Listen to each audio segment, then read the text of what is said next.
एक दिन कंपनी का मालिक राजू को गेम खेलते हुए देख लेता है। अरे ये तुम क्या कर रहे हो भाई? है? मैंने तुम्हें यहाँ काम करने के लिए बैठा है, ना कि अपने टाइम पास के लिए। चलो भाई उठो, निकलो यहाँ से, चलो चलो। यहाँ मुझे तुम जैसे काम चोरों की जरूरत नहीं है। चलो चलो चलो। फिर राजू को वहाँ से निकाल देते हैं।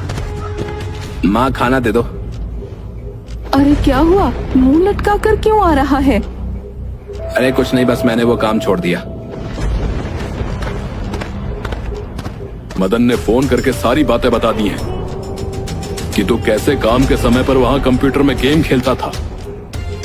अरे तो वहां बैठे बैठे मेरा टाइम पास ही नहीं हो रहा था और बेइज्जती कर दी मेरी 4 लोगों के सामने, वो अलग।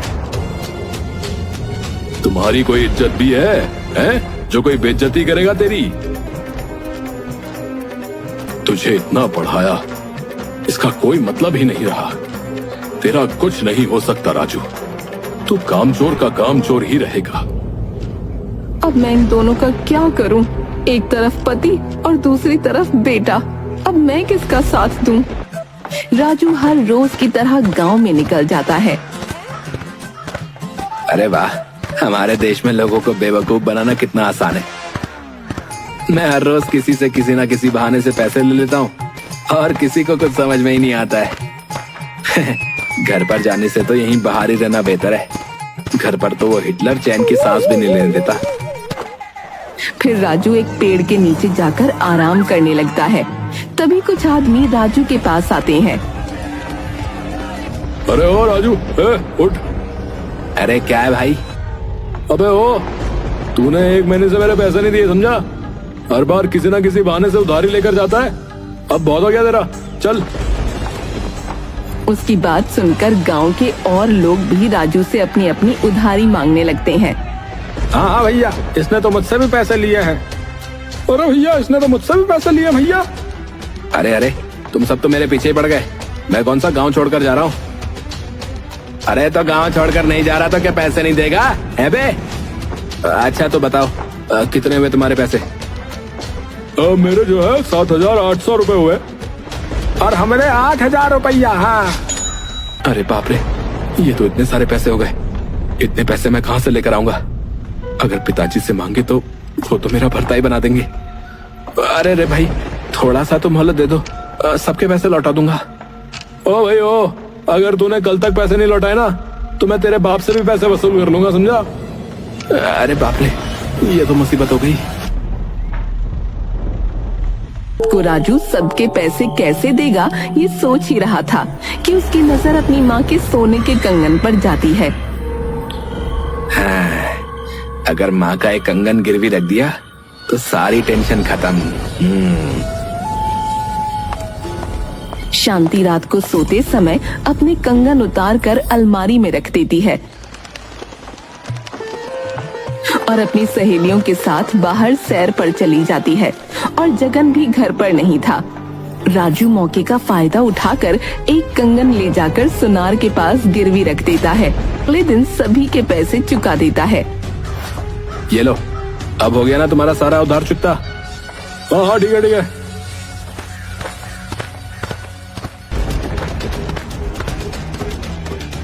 अरे क्या हुआ भाग्यवान, तुम इतना चिल्ला क्यों रही हो? वो हर रोज की तरह मैं सैर पर जाने से पहले अपने कंगन अलमारी में रख कर गई थी, लेकिन आज उनमें से एक गायब है। मैंने सब जगह देख लिया लेकिन कहीं नहीं मिल रहा। कहीं तुम्हारे बेटे ने तो नहीं? आप बेफिजूली उस पर शक कर रहे हैं। वो आलसी निकम्मा जरूर है लेकिन चोरी नहीं कर सकता। और वैसे भी उसे ऐसी कौन सी जरूरत आन पड़ी होगी जो उसे लेने की जरूरत पड़ी होगी। बाप रे, माँ और पिताजी को देखकर तो लग रहा है कि उन्हें कंगन के बारे में पता चल गया है। रुक जा, कहाँ जा रहा है? लगता है पिताजी को मुझ पर शक हो गया है। जैसे ही जगन राजू के सामने आता है। मैंने चोरी नहीं की, मैंने कंगन नहीं चुराए।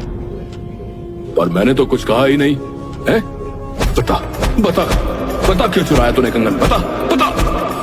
राजू जगन को सारी बात बता देता है। मैंने कहा था ना है कि कुछ काम कर ले, कुछ काम कर ले, काम कर ले। अरे मेरी जान ही ले लेंगे। अरे छोड़ दीजिए उसे, उससे गलती हो गई, माफ कर दीजिए उसे। वाह वाह वाह वाह वाह, तब से तो इतना गला फाड़ फाड़ कर रो रही थी, हैं? और अब अपने बेटे के मुंह में अंधी हो गई, हैं? तू देख लेना, एक दिन याद करेगा ये मेरी बातें। मैं अभी भी कह रहा हूँ कि तू कुछ काम धंधा ढूंढ ले, नहीं तो बहुत पछताएगा, बता रहा हूँ। हाँ। तभी जगन पसीने से लथपथ हो जाता है और उसके सीने में दर्द होने लगता है और वो नीचे गिर जाता है। पिताजी, पिताजी क्या हुआ आपको? पिताजी। और रोने लगता है। फिर दोनों उसे अस्पताल लेकर जाते हैं। देखिए, आपके पिताजी को हार्ट अटैक हुआ है, ये दवाइयाँ ले लीजिए और रिसेप्शन पर फीस जमा कर दीजिए। माँ, इस अस्पताल की तो फीस बहुत ज्यादा है। बेटा तू एक काम कर, मेरे सारे गहने गिरवी रख दे और अपने पिताजी का इलाज करवा ले। और उसके पिता का इलाज करवा लेता है। डॉक्टर साहब, अब मेरे पिताजी कैसे हैं? अभी तो खतरे से बाहर हैं, लेकिन आपको 2 महीने के अंदर अंदर उनका ऑपरेशन करवाना पड़ेगा, क्योंकि उनके हार्ट में स्टॉक हो गया है। ऑपरेशन करना बहुत जरूरी है। अगर ऑपरेशन नहीं करवाया तो आपके पिताजी को बचाना बहुत मुश्किल हो सकता है। ये सुनकर शांति और राजू बहुत ज्यादा घबरा जाते हैं। अगले दिन 2 महीने के अंदर अंदर पिताजी का ऑपरेशन करवाना बहुत जरूरी है। बहुत मेहनत करूंगा और पिताजी का ऑपरेशन करवाऊंगा। अरे, इतने से पैसों में तो कुछ नहीं होगा, और मेहनत करनी पड़ेगी। अब एक काम करता हूँ, गांव वालों से कुछ मदद ले लेता हूँ, शायद वो मेरी मदद कर दें।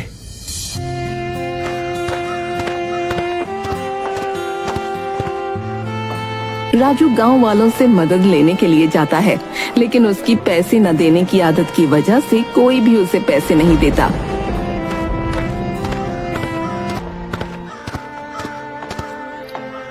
सब मेरी ही गलती है। पिताजी मुझे हमेशा समझाते रहते कि काम कर ले, लेकिन मैंने उनकी एक भी नहीं सुनी। अब मेरे पास पछताने के अलावा और कोई रास्ता भी नहीं है। और वो रोने लगता है। राजू निराश होकर वहाँ से चला जाता है। बेटा, तेरे पिताजी की दवाई खत्म हो गई है और ये दवाई तो बहुत खास है, एक बार भी नहीं छोड़नी है। राजू पास के गांव में दवाई लेने जाता है। अरे भाई साहब, ये दवाई दे देना।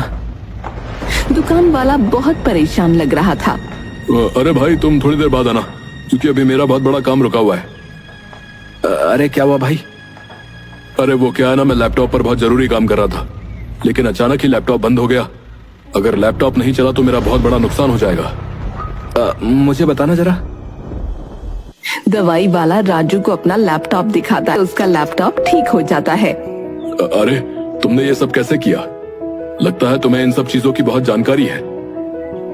हाँ, कंप्यूटर की पढ़ाई तो मैंने की थी, पर मेरी कामचोरी की वजह से आज मुझे ये दिन देखना पड़ रहा है। भाई, अब मुझे जल्दी से दवाई दे दो। अरे भाई सुनो, क्या तुम मेरे यहाँ काम कर सकते हो? और एक फैक्ट्री भी है, तो मुझे वहाँ के लिए एक आदमी की जरूरत है जिसे कंप्यूटर की अच्छी नॉलेज हो, उसे अच्छा पैकेज भी मिलेगा।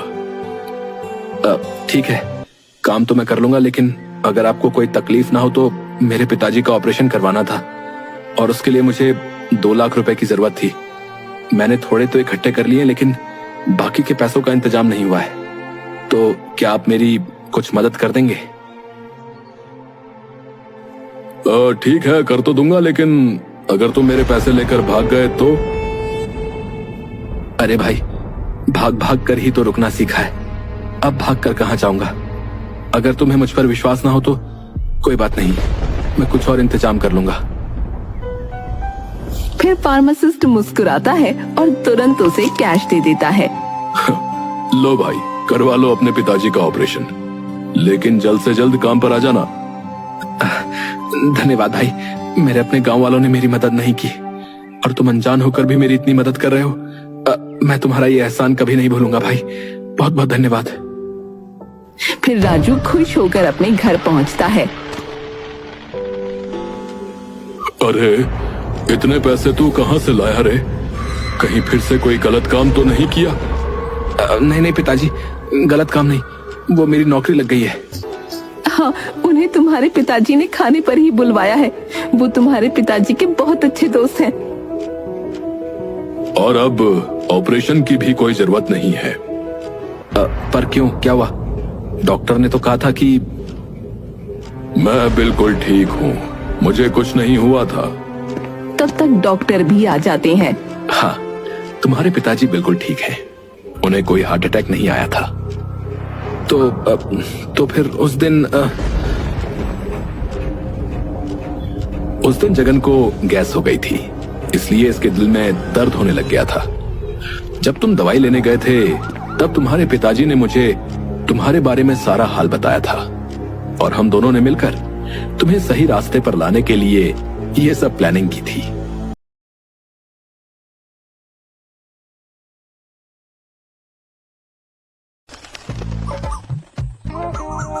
एक दिन गेंदा सेठ और उसकी पत्नी सेठानी एक दावत में गए। दावत गांव के नए अमीर बने लल्लू ने रखी थी,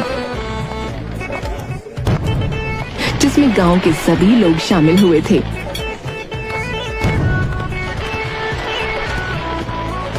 सेठ जी जैसे ही अपने विशालकाय पेट के साथ अरे भाई, ये गेंदा सेठ नहीं, ये जो है चलता फिरता पहाड़ है, बता रहा हूँ। अरे पहाड़ नहीं भाई साहब, पहाड़ नहीं, ये ना पूरा का पूरा। अरे सेठ जी जो आ गए हैं।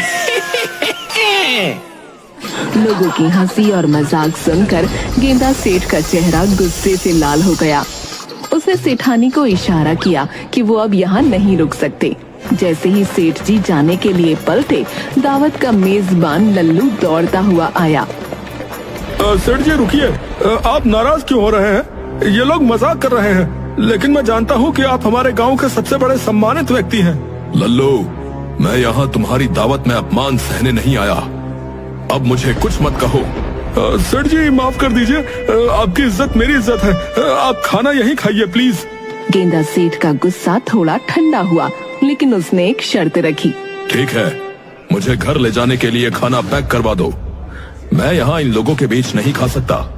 जो आप कहें सेठ जी, रोंदू के लिए भी खाना भेज दूंगा। लल्लू घर पहुँचते ही सेठानी ने सवाल किया, आप तो कभी अपने मोटापे के मजाक से नहीं चिढ़ते, फिर आज क्यों? अरे वो इसलिए क्योंकि घर से खा कर गया था, पेट में ज्यादा जगह नहीं थी, अगर वहीं खाता तो कम खा पाता। अब देखो भरपूर खाना मिला और इज्जत भी, यहाँ बैठकर सुकून से खाऊंगा। हाँ। दुकान के लिए निकला तो गांव वालों ने उसकी ओर इशारा करते हुए ठहाके लगाए। अरे महाराज, आपने आज अलग अलग जूते क्यों पहने हैं? कोई नया स्टाइल है क्या?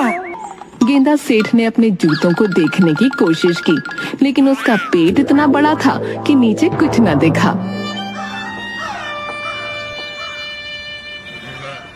ये देखकर गांव वाले और जोर से हंसने लगे।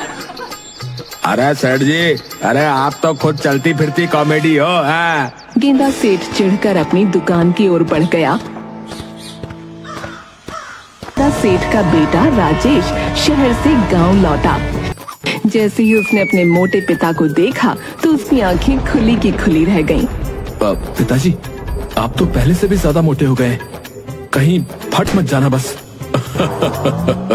अरे बेटा, ये पेट ऐसे ही नहीं बढ़ा है, इसमें गांव वालों की दुआएं और मिठाइयों का स्वाद बसा है। हाँ, दुआएं तो ठीक है। राजेश के ताने पर गेंदा सेठ ने मुस्कुराते हुए बात को टाल दिया और उससे पूछा कि वो गांव क्यों आया है।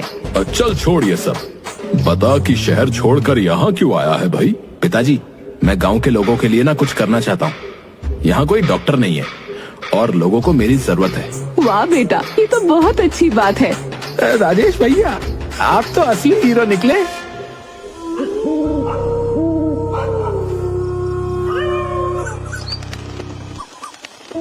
अगले ही दिन राजेश ने गांव में एक छोटा सा क्लिनिक खोला। गांव वालों गेंदा सेठ का पुराना दोस्त बंसी कुमार, जिसे लोग पतलू सेठ कहते थे, उससे मिलने आया। पतलू सेठ को देखकर गेंदा सेठ ने तुरंत मजाक करना शुरू कर दिया। अरे पतलू सेठ, तुम तो अभी भी वही सूखी डंडी जैसे लगते हो, कहीं हवा से उड़कर तो नहीं आए हो? तुम्हें शर्म आनी चाहिए मोटे, ऐसी बातें करते हो। शर्म तो आती है, पर मेरा मोटापा देखकर शर्म भी भाग जाती है। यार मेरी बेटी की शादी है, तू मेरी मदद कर दे। अरे वाह, ये तो बहुत अच्छी खबर है। बता क्या करना है? तू शादी में मिठाई करवा दे। ओहो, ये तो मुफ्त में काम कराने आया है। पर कोई बात नहीं, ठीक है, करवा दूंगा।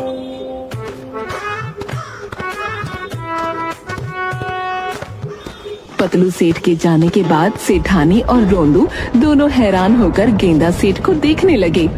आप तो किसी को 1 रुपया उधार न दें, ये मिठाई फ्री में कैसे करवा देंगे? बिल्कुल, ये तो नामुमकिन बात लगती है। अरे वो मेरा दोस्त है, कर दूंगा। आप कुछ गड़बड़ तो नहीं करने वाले? अरे तुम लोग मुझे गलत समझते हो, ये दोस्ती है, इसमें दिल बड़ा होना चाहिए। हल वाले हैं। दोपहर का समय था। गेंदा सेठ अपनी दुकान पर बैठा गप्पे मार रहा था। तभी गांव के कुछ लोग दुकान पर आ पहुँचे। अरे सेठ जी, अरे आज तो हम लोग जो है आपकी मिठाई फ्री में खाएंगे। हाँ, हाँ, आज तक तो गेंदा सेठ ने कभी 1 पैसे की मिठाई फ्री में नहीं हमें खिलाई भैया, पर धन्य हो पतलू सेठ। अरे भाई, दोस्ती के लिए इतना तो करना पड़ता है। वाह सेठ जी वाह, आज तो आपका दिल देखकर हम दंग रह गए। अब जब मिठाई बनी रही है तो हमें भी तो खिलाओ मिठाई। इतनी भी क्या जल्दी है? हाँ, बात तो सही बोले, बिल्कुल सही बोले। क्यों बेचारे गेंदा सेठ के जले पर नमक छिड़क रहे भैया? अरे गेंदा सेठ ने आज तक लोगों को इतना चूना लगाया है, हम जरा सा नमक छिड़क देंगे तो क्या हो जाएगा? अच्छा, ज्यादा बातें ना बनाओ तुम लोग, जाओ यहाँ से, वरना पतलू से कह दूंगा कि तुम लोगों को एक भी मिठाई न चखने दे। अरे चलो चलो भैया, चलो चलो। दाल में कुछ काला लगता है। गेंदा सेठ और फ्री में, ये तो गजब हो गया। हो सकता है सेठ सुधर गया हो, आखिर दोस्ती में तो कुछ करना ही चाहिए। अरे सुधर गया होगा तो अच्छा ही है, चलो मिठाई का मजा लेते हैं। सेठ जी, पतलू सेठ ने मिठाई मंगवाई है। ठीक है, पर पैसे? पैसे? सेठ जी, आपने तो कहा था फ्री में देंगे।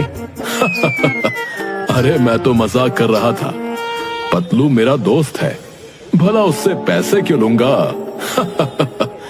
मिठाई भेजने के बाद गेंदा सेठ भी शादी में पहुंच गया। वहाँ का माहौल बेहद रंगीन था। वाह मोटा, तेरी मिठाई ने तो शादी में 4 चांद लगा दिए। आज मेरी बेटी की शादी है, लेकिन उससे ज्यादा चर्चा तेरी मिठाई की हो रही है रे। अब क्या बताऊं, ये तो ऊपर वाले का करम है। लोग मिठाई का भरपूर आनंद लिया, लेकिन धीरे धीरे माहौल बदलने लगा। लोगों अरे ये क्या हो रहा है भैया? पेट में अजीब सा दर्द हो रहा है। मेरा भी यही हाल है, हे भगवान बचाओ। अरे ये मिठाई तो जान लेकर मानेगी। देखते ही देखते पूरी शादी में अफरा तफरी मच गई। अरे ये क्या हो रहा है? सभी के पेट क्यों खराब हो रहे हैं? शादी का माहौल अब बर्बादी में बदल चुका था। लोग पेट पकड़कर बुदबुदा रहे थे। सभी गुस्से में उबलते हुए गेंदा सेठ के पास पहुँचे। अरे गेंदा सेठ, ये क्या किया तुमने? तुम्हारी मिठाई ने तो हमें अधमरा कर दिया, शादी का मजा खराब कर दिया। सच बताओ, मिठाई में तुमने क्या मिलाया था, बताओ। अरे भाई, मैंने तो कुछ नहीं किया। अगर तुम सबको शक है तो मेरी दुकान चलो। गया, ये जमाल गोटा यहाँ कैसे आया? सेठ जी, ये आप ही जानते होंगे। भाई मैं तो बेगुनाह हूँ, लगता है मेरी दुकान के लड़के ने कोई गड़बड़ कर दी है। अब तो उसे निकालना ही पड़ेगा। सेठ जी, मेरी कोई गलती नहीं है सेठ जी, आप ही ने। चुप रह, अभी और मत बोल, जा यहाँ से। तेरी वजह से मेरी इज्जत पर आंच आ गई। मुझसे गलती हो गई, गेंदा सेठ मुझे माफ कर दो।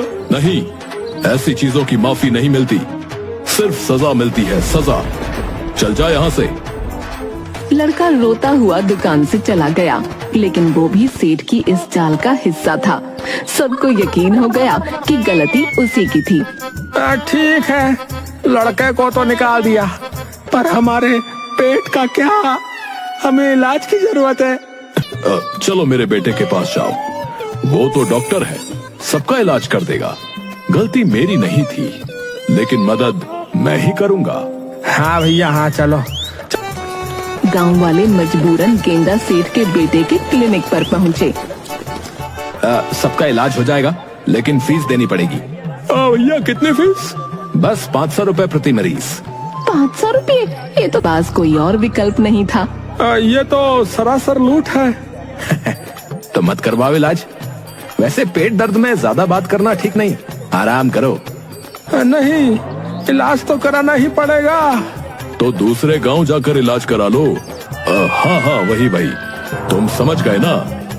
सबने 500 रुपए राजेश को फीस के तौर पर दे दिए। अरे हम लोग हमेशा इसके जाल में फंस जाते हैं भैया। लेकिन इस बार उसने हद ही कर दी भैया, जमाल घोटा डालकर खुद को हीरो बना लिया है। इलाज पूरा होने के बाद गेंदा सेठ और उसका बेटा घर लौटे। इठानी, रोंदू, सुनो, आज हम 10 गुना मुनाफा लेकर आए हैं। कॉल के आदमी हो जी, हर बार जीत जाते हो।